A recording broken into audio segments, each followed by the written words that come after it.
Hello and welcome to today's session. Today's session is becoming an employer of choice in the aged care sector. Before we start, I would like to hand over to Julie for an acknowledgement of country.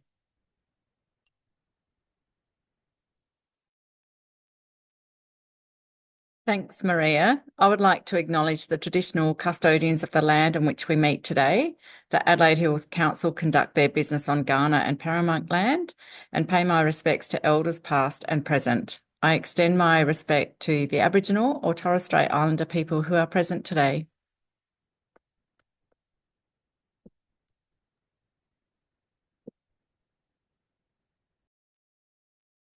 Thank you so much, Julie. So today's session is brought to you by Julie from the Hills Positive Aging Project, George, who is from the Multicultural Communities Council of South Australia, and my name, Maria, is Maria, and I'm from the Southern Services Reform Group. And this session today is brought to you by the SA Sector Support and Development Network.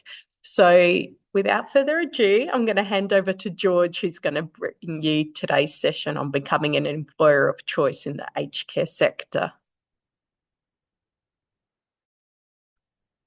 Hello, and thank you to both Maria and Julie. So I will be stopping my camera and then we'll start the presentation as well. So today we'll be looking at becoming an employer of choice in the aged care sector. And there are all these areas that we will be covering here. So I will be stopping my video. So firstly, a short introduction. Our current industry challenges. So we come across this all the time. Firstly, the sector is grappling with significant workforce challenges, including high staff turnover rates, skill shortages, and difficulty attracting new talent. Also, there's a growing demand for aged care services, which we'll be looking at the next slide. The skill shortages and employee satisfaction in aged care is something we're going to look at next. So according to the ADP Research Institute's People at Work 2024 report, I will be sharing this report at the end of this presentation, 48% of HR leaders see skill shortages as a top threat to their business this year. This concern is particularly relevant to the aged care sector, where specialized skills are crucial for high quality care. At the same time, 42% of employees say that their employer is not meeting their needs, which is a significant increase from 19% in 2022. So the purpose of today's presentation is, this presentation is complementary to the guidebook on becoming an employer of choice. And you can access this guidebook online, and I will be sharing later the link where you can have a look at it. So the Australia's aged care workforce, firstly, we see that the workforce in Australia is experiencing a significant demographic shift, both in terms of, actually, I should say the population in Australia, both in terms of clients as well as workforce. So cultural diversity amongst older Australians. The 2021 census revealed a milestone in Australian demographics, as over 50% of the total population now comprises of first or second generation migrants. This trend is reflected in the aged care sector, with 33% of Australians aged 65 and over born overseas, including 23% from non-English speaking countries. Projections indicate that by 2031, 30% of the population aged 65 and over will be from culturally and linguistically diverse backgrounds. So increasing diversity introduces complexities to the sector, particularly in managing what at MCCSA we refer to as the cultural triangle, which is the interaction between managers, clients, and workers. And you see, this little triangle here. So managers, clients, and workers, and each potentially from different cultural backgrounds. So there is a bit of a clash there. Because as we're looking at the workforce profile, we see that the aged care workforce mirrors the diversity of the clients, with approximately 35% of workers coming from cold backgrounds. This figure is rising to 72% for personal care workers. So 72% of personal care workers are from a diverse background. So we're dealing with shortages and high turnover when it comes to workforce due to a range of factors, which is, we have seen it is low salaries, challenging working conditions, limited opportunities for training and career growth, and an industry reputation that doesn't always appeal to individuals who may already have been established in the Australian workforce. So why it is important to be an employer of choice? Firstly, it enables organizations to attract high quality talent in a competitive labor market. When an organization is known for its positive work culture and professional development opportunities and employee support, we'll be looking at all this shortly, it becomes an attractive destination for job seekers. And secondly, being an employer of choice contributes to higher employee retention rates. So when employees feel valued, supported, and engaged in their work, they're more likely to remain with the organization for the long term. And this is particularly important in the aged care sector, where continuity of care and relationships are essential for building trust with our clients. A stable and satisfied workforce translates into improved quality of care. And when employees are motivated and equipped with the skills and resources they need, they are obviously better able to provide high quality, person-centered care to individuals. I have some interesting statistics here because these are from a couple of reports here. And I would like to, this is what employees need from employers. So this is selected attributes that they have listed in the top 3. So we see salary, obviously more than 50% of the respondents to this survey, they said that salary is important, which is an obvious. But we can also see that many list job security, career progression, and training and development as one of the factors that keep them at the job, which I think is very interesting. So how does an organization in aged care become an employer of choice? So we're going to be looking, in order to become an employer of choice, providers must focus on 6 areas. These are leadership, talent development, cultural competence, technology, processes, and growth. So we will be looking at each of these individually. We're starting with leadership, as it is the foundation for becoming an employer of choice. The role of leadership cannot be overstated, as it directly impacts all aspects of operational excellence and satisfaction for the workforce. So firstly, it's important to communicate a compelling, clear vision. So a clear and inspiring vision for the organization. I need to say here that this goes beyond, the vision that we put on our website or as to who we are and what we would like to do. This is something that needs to permeate every aspect of our operations. So a clear and inspiring vision provides a sense of purpose and direction and motivates staff to work towards a common goal. 45% of employees rank working for an organization with a purpose I am proud of as the top factor that helps them thrive at work. So 45% of respondents to the survey that I showed you before, they listed that as the first thing they're looking for in a new employer.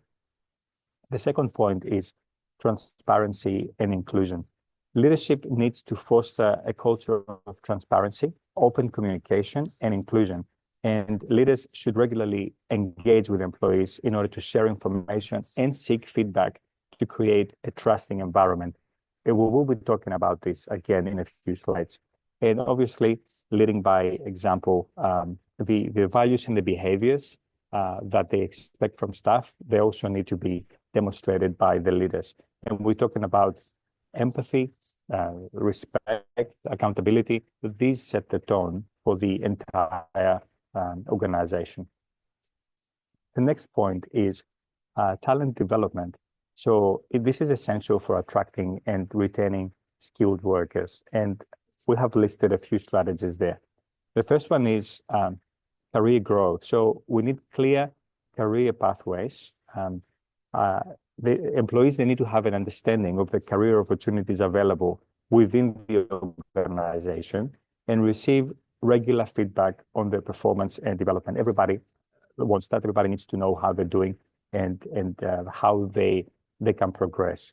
The next point is training program. So aged care providers should equip their employees with the skills and the knowledge to deliver the care that we expect from them. And this may include on-the-job training or mentoring is an idea. You can find more about mentoring in the full guide that you can access online, as well as access to certifications or possibly external courses. Continuous learning, so lifelong learning and continuous improvement. Such initiatives, what we could include here is learning and development allowances or study leave or internal knowledge sharing sessions.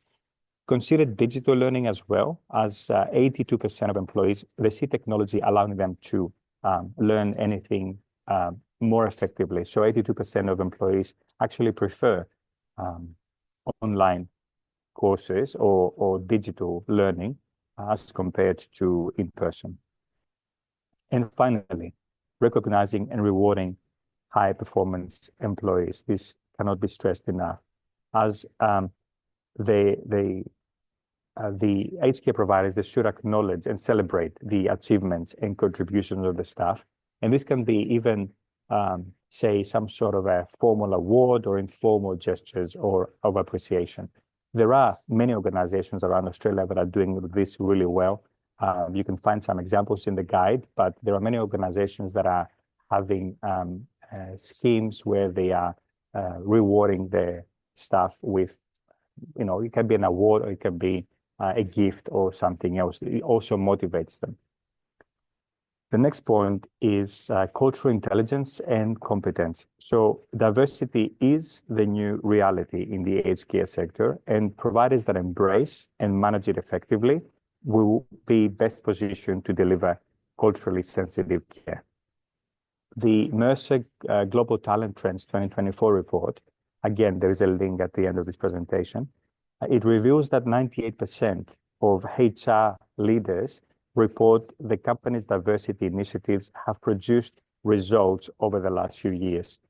However, only 36% of employees believe that the workplace diversity reflects the diversity of the customers and the communities in which they operate. So a couple of definitions here before we proceed.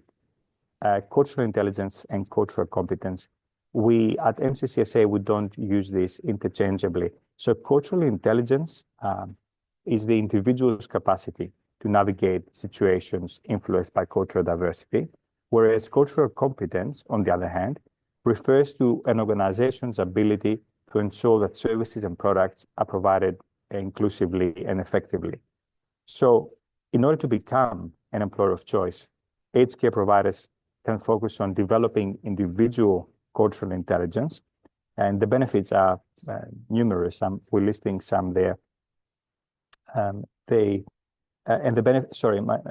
benefits of enhanced cultural intelligence include more effective professional communication and interpersonal and team relationships, and better service quality, and of course, the reputation of the organization. The next point is to build to the organization's cultural competence. And we can do this by providing targeted training for managers and leaders. And the advantages of a culturally competent organization, we list there: increased employee engagement, expanded market opportunities, obviously complying with regulation, and as well as fostering innovation and creativity. So the idea is to foster a culture of respect, empathy, and open-mindedness where employees feel valued and supported regardless of the cultural background. And this can be achieved through training, as we said, as well as team building activities, employee resource groups, and it can also be simpler, approaches like celebrations of cultural diversity. And this is more of a targeted approach, though and we will be happy to expand on this. further for anyone who would be interested. The next point is technology. Technology does play an increasingly important role in the aged care sector, and the truth is that organizations should leverage it to support their workforce. The Mercer report that I mentioned before highlights that 65% of executives say that their organization needs to be more digital than it is today. And this shows the urgency for all providers in our sector to embrace technological advancements. So how do we do that? Firstly, let's think of digital HR solutions. This may include online recruitment, onboarding, digital learning, development platforms, and electronic performance management systems that automate HR processes. There are many good products out there. You can start looking up online, or also I would be very happy to guide you in this journey. Next point is investing in communication tools, secure messaging platforms, video conferencing.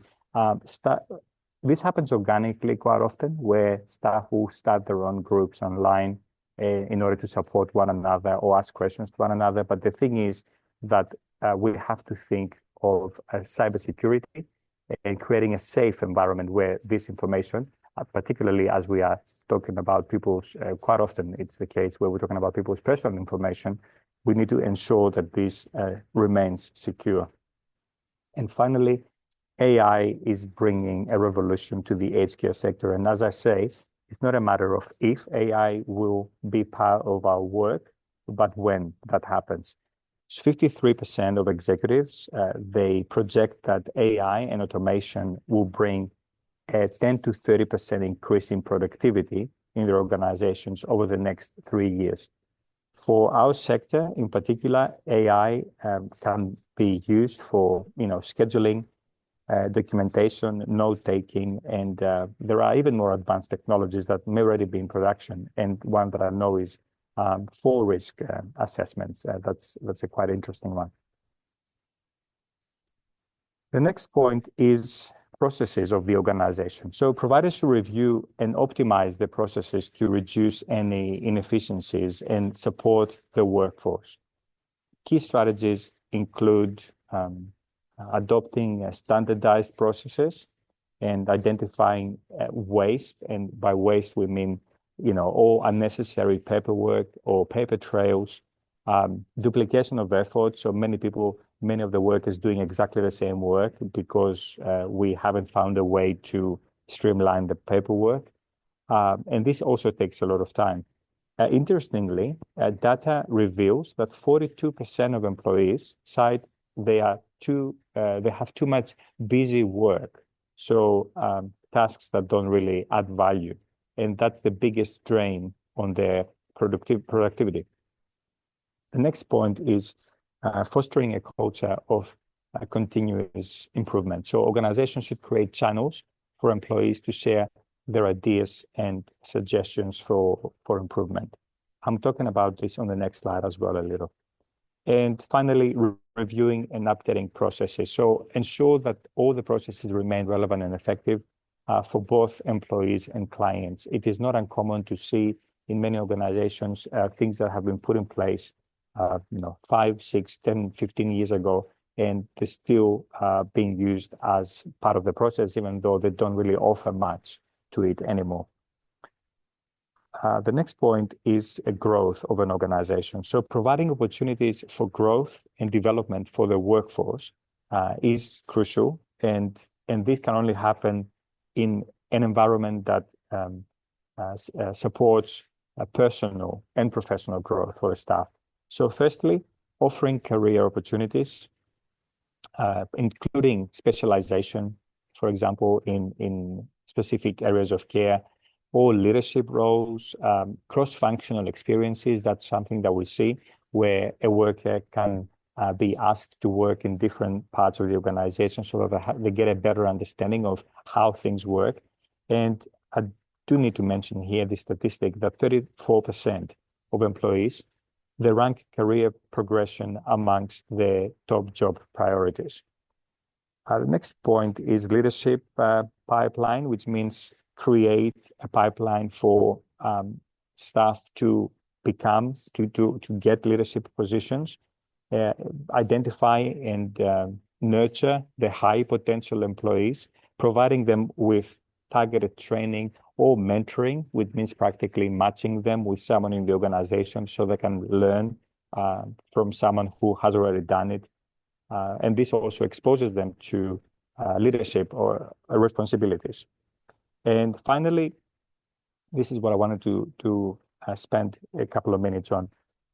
Innovation culture, and I write down there entrepreneurship initiative. So what that is, entrepreneurship is a portmanteau of internal and entrepreneur, which is referring to employees within an organization who come up with ideas, who have the creativity, the initiative, and the risk-taking to come up with ideas and make changes that work for the organization.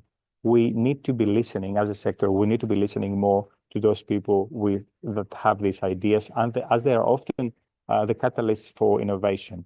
And quite often, these are the people who are working in the front line of our organization, so they know how things can work better. It is a good idea to get them, to listen to them, and see how their ideas could apply to the way we're doing things.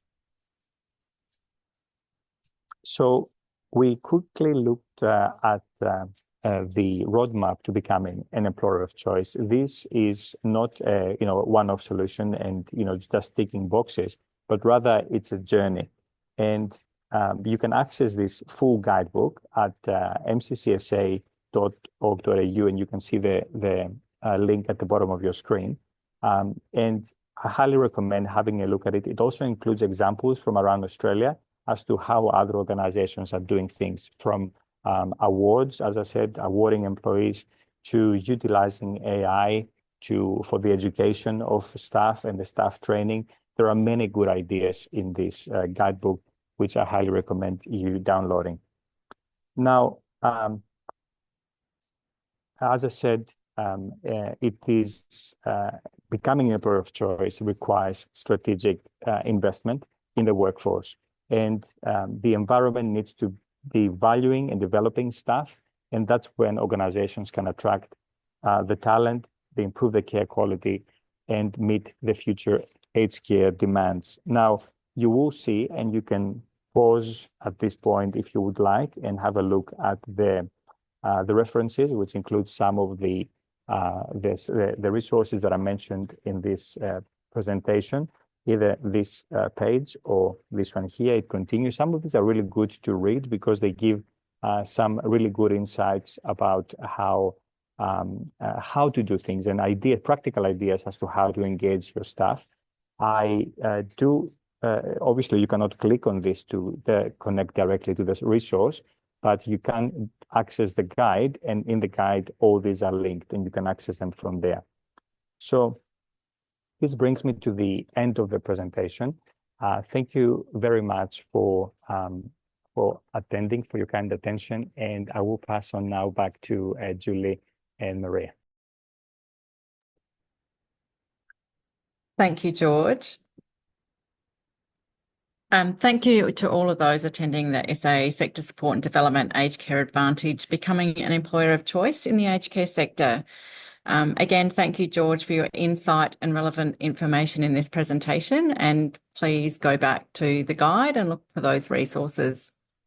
SA Sector Support and Development are developing more activities for 2025, so please look out for these in the new year. On behalf of Maria, myself and George, we thank you again for viewing this webinar.